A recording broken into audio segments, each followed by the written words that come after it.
جب بھی کوئی آپ کا دل جلانے کے لیے، طنز کرنے کے لیے، نیزہ چلانے کے لیے، نشتر چبھونے کے لیے کہے فلاں رحمت اللہ تعالی علیہ، آپ بالکل برا نہ مانیے. آپ ہاتھ اٹھا کے کہیے پروردگار اس کو فلاں کے ساتھ حشر کرنا، مجھے حسین کے ساتھ. بزرگان عزیز و جوانان محترم، یہ بات خواتین حضرات سب سن لیں.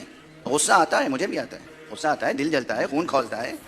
آخر ہم محبت رکھتے ہیں، پتھر تھوڑی رکھتے، سینے میں دل رکھتے ہیں. اب اتنا ہو چکا، 1400 برس 1500 برس گزر گئے، اب بھی جس کو حسین سمجھ میں نہیں آئے، یا اب بھی جو حسین کو نہیں سمجھنا چاہتا اور قاتل حسین کو رحمت اللہ تعالی علیہ کہتا ہے، اس کے منہ پہ تالا لگ جائے گا جب آپ کہیں گے اللہ اسے حسین کے ساتھ نہیں یزید کے ساتھ شمار کرنا. آپ اپنی انرجی ضائع کریں، غصہ کریں، بلند آواز سے تقریر میں کچھ نہیں. اور میں یہ عملاً کر چکا ہوں. علماء تھے، علماء سو کالڈ علماء، اور کیا کہوں، نام نہاد علماء، علم کے نورانی دامن پر خاک کے دھبے بیٹھے ہوئے تھے اور وکالت کر رہے تھے یزید کی.